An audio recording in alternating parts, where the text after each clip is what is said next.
What was the difference? What was the Requiem for Dream? Requiem was 4.5 million dollars.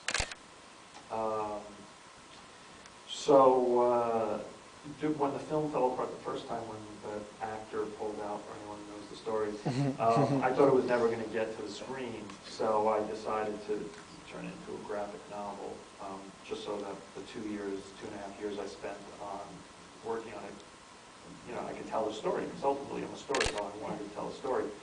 So I found an artist and a guy named Kent Williams, and because we were able to figure out a way to get it made, and that happened. And while that was going on, actually Jeremy, again, told me that you can make a film for any price, just figure out how to make it for the last. And I knew the head of Warner Brothers at the time said, if you could make it for $35 million, we'll restage it. And so I just spent 2.5 weeks alone in the room without telling anyone what I was doing, and I rewrote it.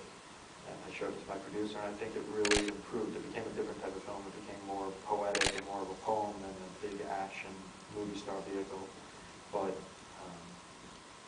I think everything made more sense in what we did. I love the film, actually. I think it's profoundly romantic, and I'm very, very moved by Rachel Weisz's performance in it. I'd like to show it, and I'm worried about the time, but perhaps we'll just show that moment where she sends him on his mission, and then talk a little bit about that. Great. About working with her. Sure. Right. It was fine. We weren't, she's very, Rachel's very, very talented. You mean Hugh or Rachel? Oh, well. Or, what's his name, the old guy again? Gosh, he's going to kill me. It was great. I mean, she's incredibly inventive, and it's more inspiring to watch her work on set than it is in movies, because each take is very different and inventive. So that's always great to see. Knowing when you go back to the edit room, you can cut together in many different ways with lots of different meanings. And of course that goes and shows us the serious facet of it. Yeah. I found the contemporary facet very, very profoundly moving, actually. I thought she gave one of the best performances I've ever seen of you, so do convey that to her. Given how well everybody knows Darren's work, and the fact that I'm sure you're more familiar with the rest of them than anything else, what I'd quite like to do is to open the interview to the floor and see if there are questions that you want to ask Darren. We can manage those, and then if there is time to go back to looking at a clip from the rest of it and talking about the transition into a totally different style of filmmaking, that you may ask that yourself. So perhaps if we could get the mics, and if you could put your hand up if you have something to say, we can move on to talking to you. Question down here. Gentleman.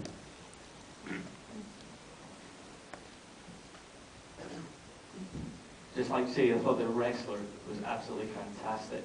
I used to work in the wrestling business, and I was really impressed just how accurate it was, almost a documentary in parts. But that being said, when I heard they were remaking RoboCop, I thought, why? And then when I heard that your name was attached to it, again, I thought, why? Could you maybe answer my question? I don't know what you're talking about. RoboCop? What's that? You mean the Paul Verhoeven movie? Yes, there's talk around in the press at the moment that you're involved in the remake of RoboCop. Oh, you should have listened to that press. It's not true then. I don't know what you're talking about. Have we got any other questions? Right here down in the front, if we can just come to.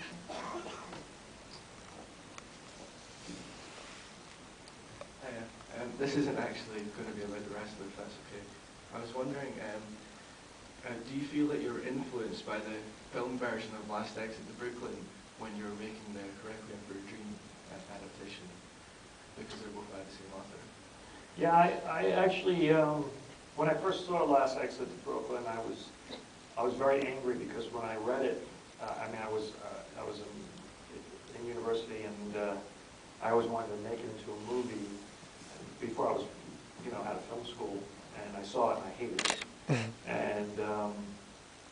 But I've seen it since, and there's some great stuff about it. Of course, Jennifer Jason Leigh's performance as Tra-La-La is one of the great performances, and it's a shame that it's so unrecognized, because it's a great performance. But I don't think I was influenced by it, but I've now seen it since, and I actually think it's a really well done film, and a really good translation of the book.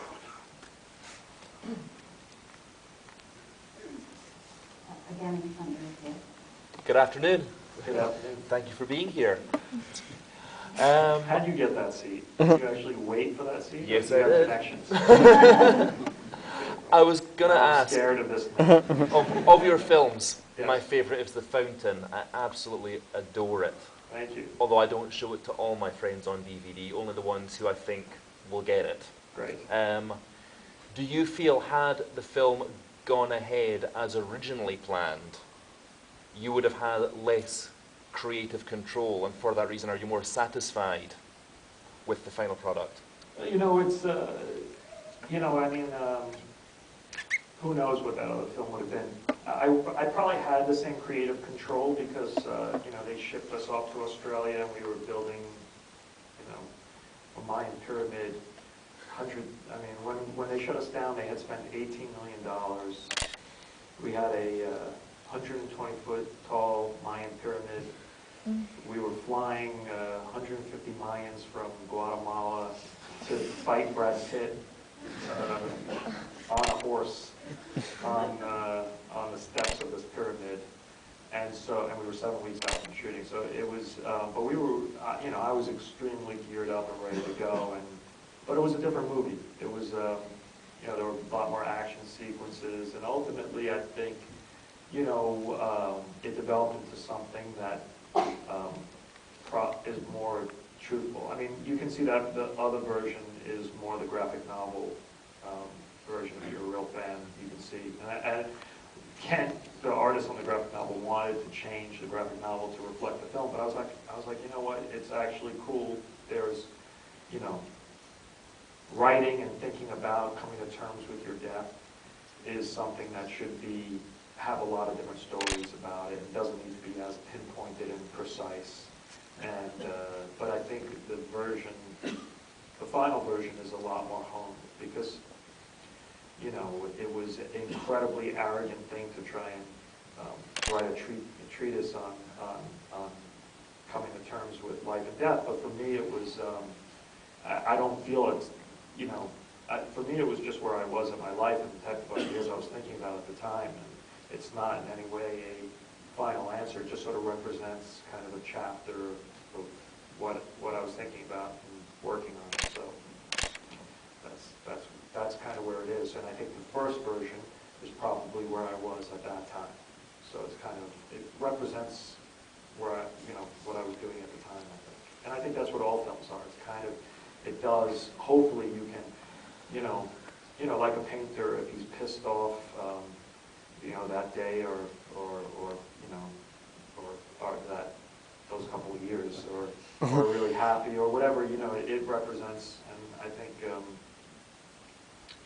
that's all my films kind of definitely. I can look back at them and seeing the clips now and point to where I was kind of in my life.